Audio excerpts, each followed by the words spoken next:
Currently, at the United States and Mexico border, the U.S. appears to be in a state of crisis, as ICE and the U.S. government scramble to find a resolve for how to respond to parents sending their children over the border unaccompanied, while safe places and shelters for these children are becoming largely overrun and hazardous. I talked to student Parsa Divanbiji to get his perspective on what it's like to be an immigrant. It's like being on another world.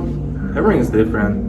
Like culture, language. I'm like, it depends on the country, but culture, everything is different. So, especially people's behavior. What challenges do parents face? So, like, it depends again. So, for instance, my father, because he can't speak English very well, he has some difficulties in making connections and finding friends, and even doing his daily tasks. PHS's ELL teacher, Miss Taylor, shares what she has seen in the classroom as an ELL teacher in the students. There are a lot of challenges. I mean, moving to a new country it can be, in some ways, of course, it can be a positive experience. In some ways, it can be a traumatic experience, depending upon the reason why a student might have left their country of origin.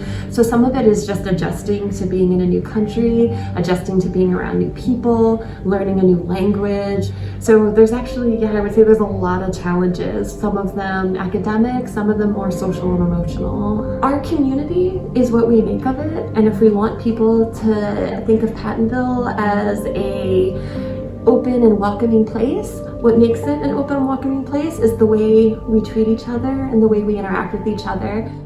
SRO Officer Mooney shares his perspective on the safety of people crossing the border at this time.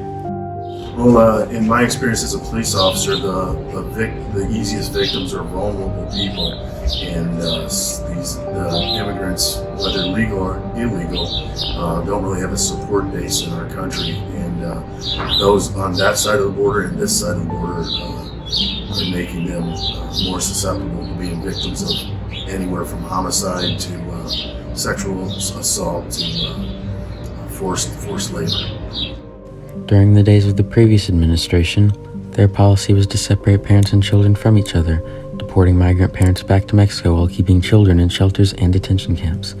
Since Biden has entered office, his change of policy to not separate parents and their children has caused parents from Mexico to begin sending these children to the U.S. unaccompanied. President Biden says that his administration is acting quickly to attempt and patch what had been dismantled from the previous administration that many then considered a morality problem.